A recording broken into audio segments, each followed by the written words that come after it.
Do you have Indiana fever? Well, if so, the solution is not more cowbell, but Tony East, who covers the team and is here to talk about it. Locked On Women's Basketball starts now. Ogunbowale for the win. You are Locked On Women's Basketball, your daily podcast on women's basketball.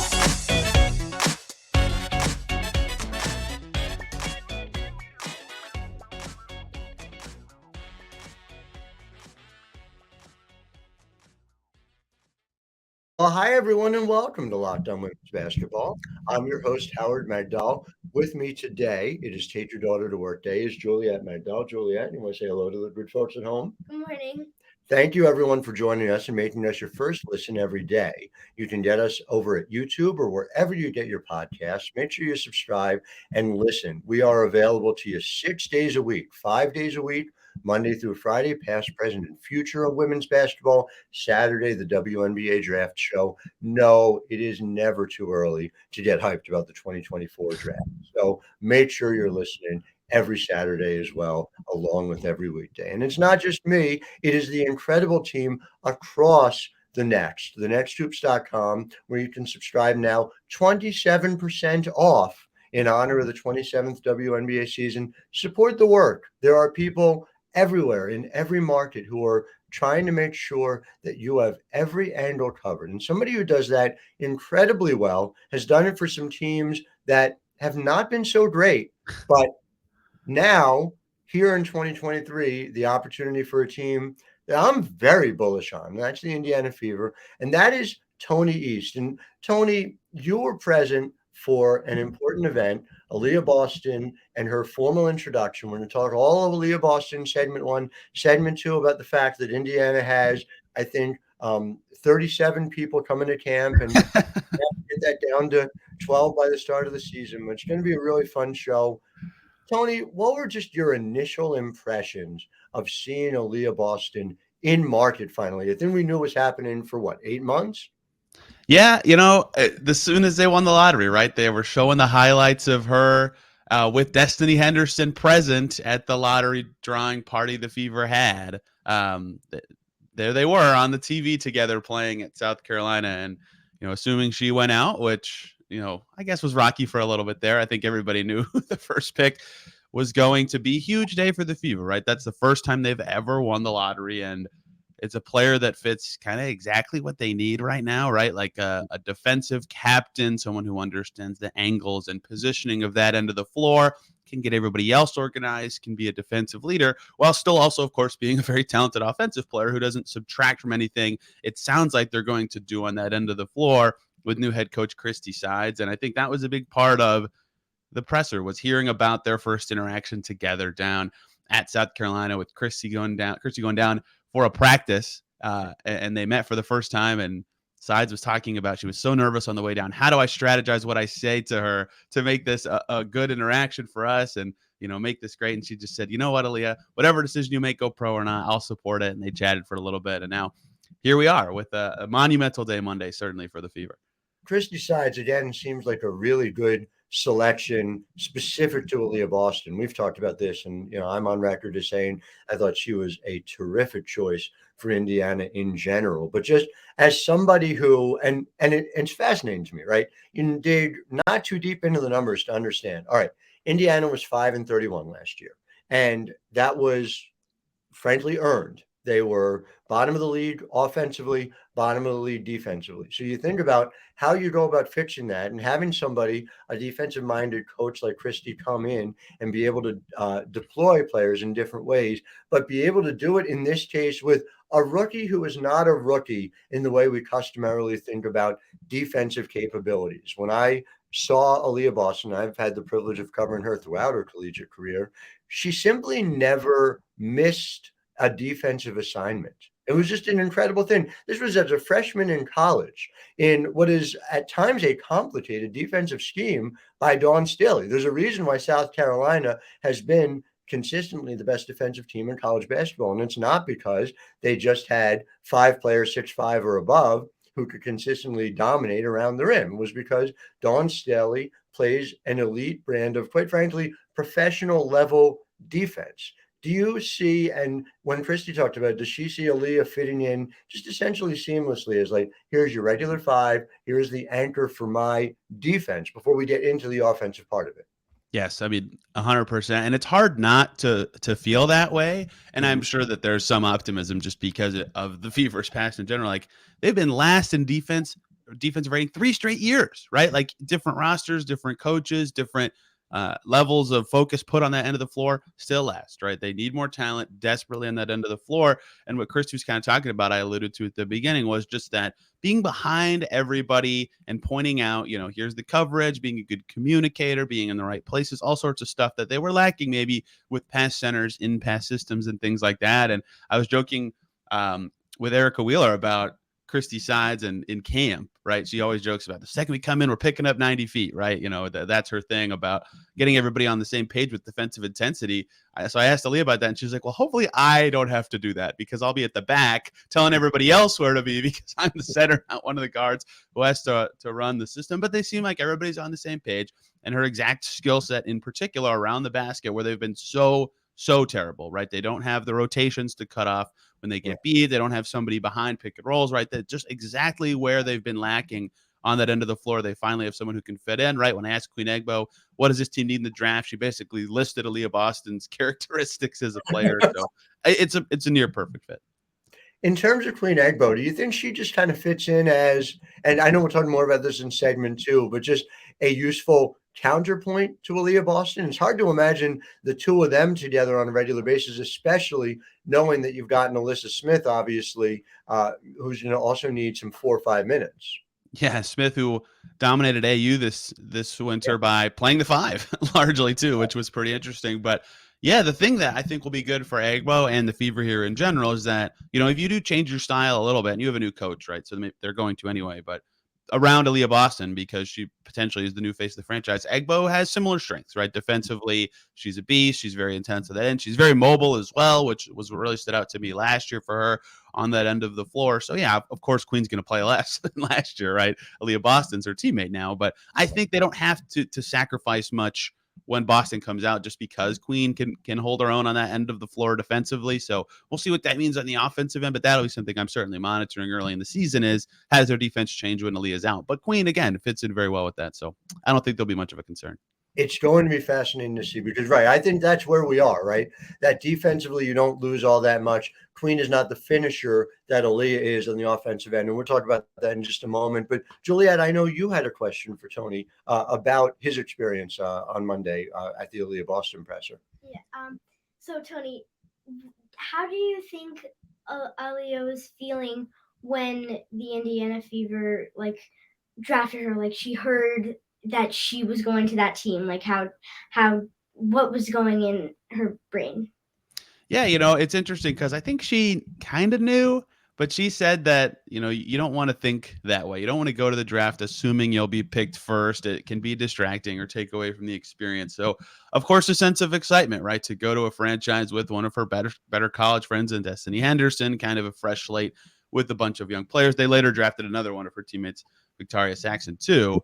But I think in that moment, she was just really excited that the dream finally became true, right? Moving to Massachusetts at age 8 or 9, I can't remember exactly when it was, for her basketball career a little bit. There was more to it than that, of course. But it's been a culmination of kind of her whole life of work in the sport and driving hours to practice in New Jersey as a teenager before South Carolina. To have it all come together in one moment, I think, was really special for her, especially being the number 1 pick in the draft.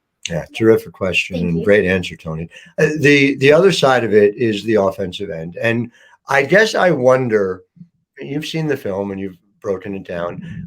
I don't feel like we know what Aliyah Boston can be ceiling-wise offensively, simply because we have seen her for the entirety of her career, quite frankly, just from the moment she got on campus at South Carolina, be double and triple teamed routinely, being in a system that didn't feature a lot of perimeter shooting. And now she's on a team that's going to have quite a bit of it, almost no matter how the roster shakes out. So you look at somebody who is already efficient. Do you think something like 60% field goal percentage is within reach. How do you kind of set the expectations there? And what do you think she needs to be at for Indiana to reach their potential? It's been funny to hear Lin and Christie talk about something they're really excited about with her is there's no like the defensive three and the key establishment in the W2, not a thing in college, right? So like it's even harder, even beyond double teams, for the defense to just really hang around her and cut her off and make her water stop running, right? So she'll have way easier opportunities. Granted, it's against far better players, but that better players, not far better. But I think they're bullish on that aspect of what her offensive game can be. And right, like Kelsey Mitchell is your teammate now too. Victoria Vivians is your teammate now. Whoever else establishes himself as a shooter, Erica Wheeler, other wings, right, stepping up in that way. She'll have more space. She'll have less coverage and attention, especially at first when no one knows what she can kind of be in the W. Like I think that will all kind of culminate well for 60%. Man, that like in my head that felt like a high bar. Right. But she's kind of earned that level of like maybe she could do it because of how good she's been in the past. And sometimes rookies struggle, but if she can come in right away, and like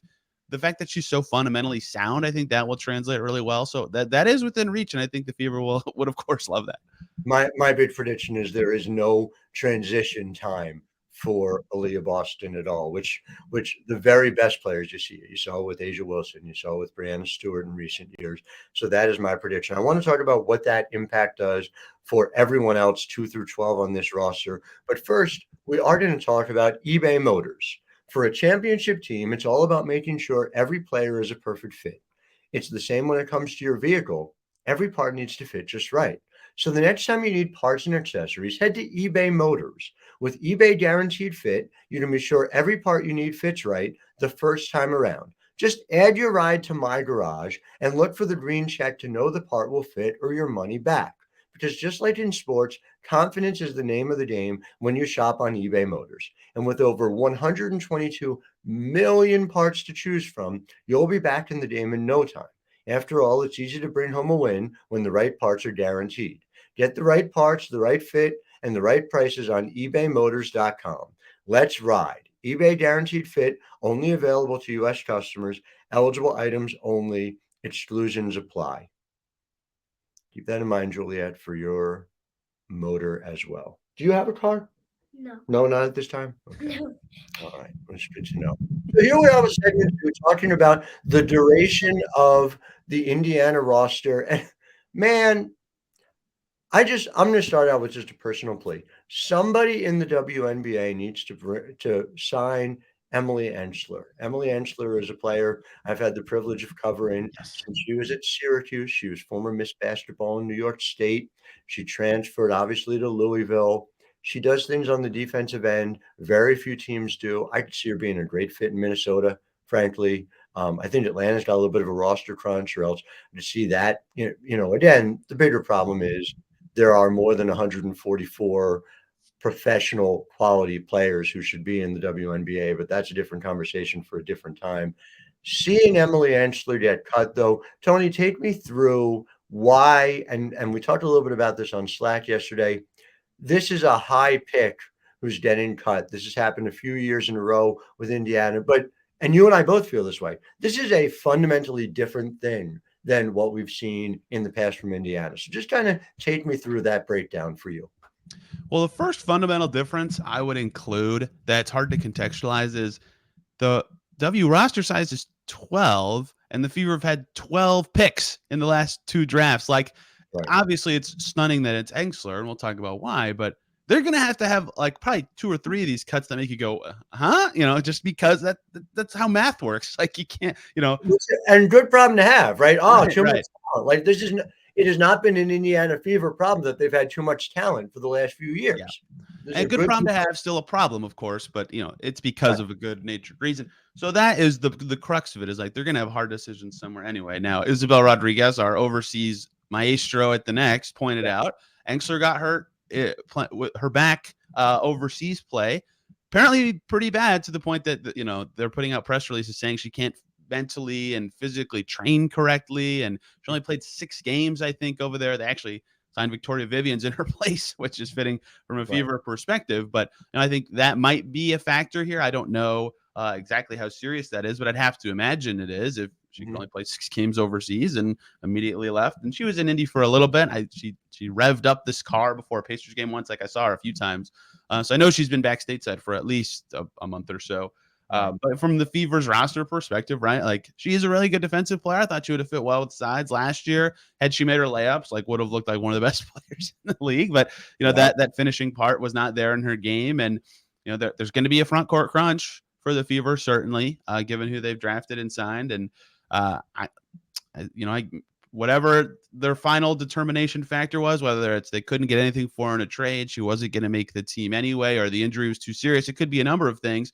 That combined with the numbers game of having, again, 12 picks in the last 2 years, like they had to move on from someone. And if you're going to, with camp starting in 4 days now, they have to get down to 15 at some point. It's time. It's interesting, and you talked about the layups, right? She was at 51.3% around the rim. And for somebody who her game is so much based on defensive physicality, but getting those turnovers and then having an opportunity to be able to finish at the other end is just a critical part of what they need from her. She did manage to shoot 35.6% from 3. So, in that way, being a transition wing, someone who's an opportunity to help you at that end is significant. But that is the biggest thing. On the other hand, to my mind, well, a lot of rookies struggle with that. That is a transition that is not so easy. If she is not 100%, though, if her back is a problem, I could see that being a bigger issue, specifically for the game in which she plays. But there's also this other part of it, and you talked about the issue of numbers. And Lin Dunn sees Grace Berger not just as a point guard, but as somebody who can play 1, 2, and 3. So you're also talking about some real numbers crunches. Maya Caldwell is brought into camp. Maya Caldwell is somebody who could play some 2. Maya can play some 3 as well. Lexi Hull is somebody who probably is going to get the lion's share of her minutes if she's able to make this team. And she and Taylor Michel, I guess are battling. I think Lynn's going to have to find a way to have them both on the roster. If she's prioritizing shooting the way we know she is, Taylor Michel might have been the best shooter in this draft, is somebody who's got to make that team. We had Taylor on the show last week, but Lexi Hull was so impressive at AU. And I'm just I'm a big Lexi Hull person too. And again, you think about overlap, right? What is Lexi? She's somebody who can defend a few different positions. She's got that defensive intensity the way Emily Engstler does. It probably was a sign that Lexi and Taylor are both making this roster if you can't keep both Lexi and Em, right? I think so, but Howard, I'm not gonna lie, I thought Emily would be on the roster too. So fair enough. Yeah. I suppose I shouldn't be as confident as possible, but they're close to the 15 now. They've got 2 to go, and Vivian's team made the postseason in France, so I would assume late arrival, although prioritization, she's on a 2-year, right? So she might have to come a little earlier. We'll see where that ends up with her. And I'm not going to lie, those rules are, I think, confusing to everyone. Everyone. They are, and let's just be clear to our listeners, so feel better about this. They are at times confusing to the people who run teams within the league. If that makes you feel any better. Yeah, so we'll see if that is a factor. But if so, then they only need 1 cut prior to camp starting, whether that's Renaya Davis, Saxon, somebody else. But then that the 3 they cut there to get it down. I mean, they had Saxton late in the draft, LaDeja Williams later in the draft. Betty Hattar's coming over again, one of my favorite people to watch and talk to in the league. Right? Is she coming over from Europe for just camp? That feels like tough too. So maybe she's going to make it. But if she does, then someone else has to go. And Christy Wallace is a maybe, but also played for Christie Sides last year and was a talented player. It's like someone good, like with a spot in the league, certainly reserved for them. To me, at least, is probably going to be waived. Maybe before camp and certainly before the season, unless they can somehow find a trade, which seems tricky during camp too. So their numbers game, it was last year too, right? They had so many people come into camp last year because of overseas commitments. And last year it was tough too. Like they had to let Jazz Jones go right before the season. And it's just a hard numbers game when you have as many picks as they do over a 2-year span. Now, sometimes injuries take care of these things, but man, you can't cut Christy Wallace. You Right. can't. I agree, but someone has to. Somebody has to. I know. It's going to be fascinating. I do not envy Lin Dunn's problem, though. Again, as I talked about, a good problem to have. Before we get into over our final segment, talking about why I think the Indiana Fever, and I'm going to go out on a limb here, why I think the Indiana Fever are a playoff team, and I want to get. I know. Hot take Thursday. Hot Take Thursday. I'm going to tell the good people at home about Ibotta. What is Ibotta? Well, look, you buy groceries, yes? You go school shopping. You go school shopping, right? Okay. And you get a little something for yourself, too. Make sure you do, right? You're already doing it. Why not get cash back for it? You can do that with Ibotta. You can earn cash back on every shopping trip. Ibotta gives you cash back on hundreds of grocery items, personal care, pantry goods. You link your loyalty account or upload your receipt after you shop, and you get the cash back. You can also make sure you get it in real time by shopping online when you use Ibotta online. Lowe's, Macy's, Sephora, Best Buy, and more. Right now, Ibotta is offering listeners $5 just for trying it by using the code LOCKED. That's LOCKED when you register. Go to the App Store or the Google Play Store and download the free Ibotta app, IBOTTA, and use code LOCKED, LOCKED. That's IBOTTA in the Google Play or App Store. Use code LOCKED. Fever, playoff team. Okay? Here it is. Erica Wheeler, with her ability to get to the basket, her ability to defend, as your starting point guard, Kelsey Mitchell, a top 15 player in this league, that she wasn't an all-star last year, continues to blow my mind, okay? I have no comment on the matter.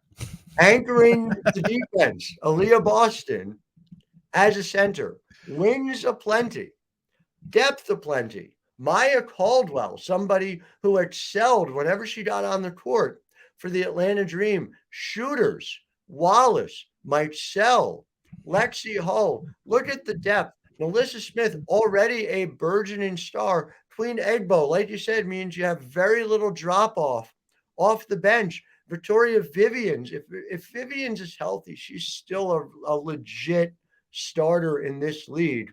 Just has to be healthy. I'm talking about this team. I'm comparing it to Seattle. I'm comparing it to Connecticut. I'm comparing it to Chicago.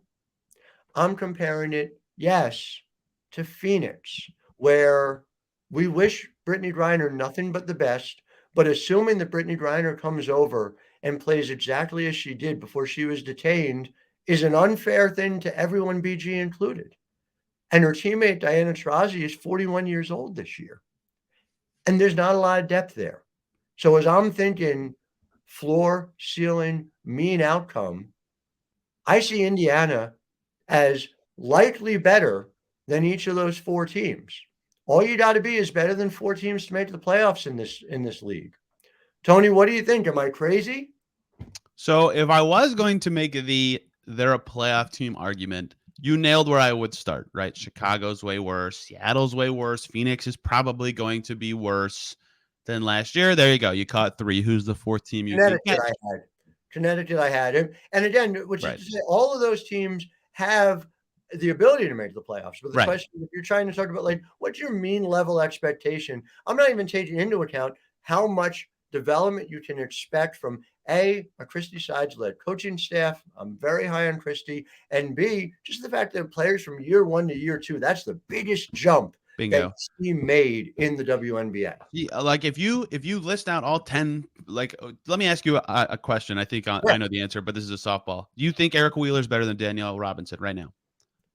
Yes, I think on balance. At different things. They do different things, but they do different things. Right. So with that question aside, then every other role or spot in the rotation is going to be a 27 or less year old player. So just on internal development, you could say the Fever are better at every position from last season, right? All 10, right? And that is why a good reason to be bullish on them, right? And last year, right, they came into camp and there's whatever, a million rookies. Like if it felt like school, basically, because they're all asking questions all the time, which was good because maybe it's a question someone else didn't have or something. But this year, now all those players have a year together. I wrote this story last year about like I think this will be good for them long term, that they all are going to be together. They're gonna stink at first, but it's going to be huge for them long term that they got this start together. And so this year, I think you'll kind of see that pay dividends. They'll have a lot of chemistry with this young group. Every player in their rotation's 27-ish or younger, whatever Kelsey Mitchell is, besides Wheeler, which is why I asked that question at first. And Boston's an upgrade at their center spot, right? Just by default, they have that. Plus, like you mentioned in our second segment here, they got positional versatility everywhere, so they can be creative with lineups or matchups or whatever Sides wants to do. They're going to have shooting in a way they haven't before. They should, knock on wood, have defense in a way they haven't for the last couple of years. Like just on internal development alone, I think you could say they'll be much better than last year. Now, granted, young players can be rocky and roller coastery, and there is a new system to implement, right? That's not nothing. The Fever dealt with that twice last year, right? So we'll see where that ends up putting them. So I think they're going to be on the fringe, certainly.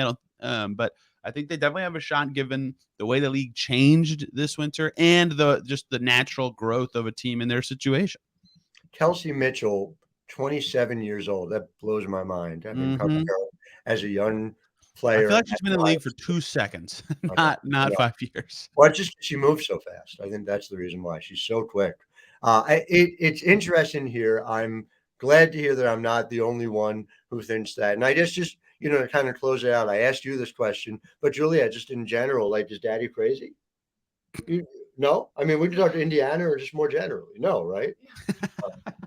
Really great vote of confidence to hear that. I mean, there was a pause. I will just note that as well. Well, listen, to our listeners, I want to thank you for making us your first listen every day. Again, remember, every day. There's tomorrow on the show, we have the great Jackie Powell in the host chair, and she'll be talking to one of my favorite humans, Maggie Hendricks, who covers the WNBA over at Bally Sports. And so make sure you don't miss that. Coming up on Saturday, Hunter, Lincoln, the great WNBA draft show as well. Everyone, if you're not watching, if you're listening, Tony East, for now, at TEAST NBA over at Twitter. Make sure you're following him for NBA. Yes, there's an NBA team in Indiana too. Is that right? They're not playing anymore, so we pretend they don't exist these days. Fair enough. That is reasonable. We will speak not of the Pacers, but Tony, you do incredible work for us. Always a delight chatting with you. Thank you. Juliet, to my co-host, I really appreciate you. Did great work here today. A wonderful take your daughter to work day. Until tomorrow, we will be back with you. I am Howard Megdal, wishing all of you a wonderful Thursday. Ogunbowale for the win. You are Locked On Women's Basketball, your daily podcast on women's basketball.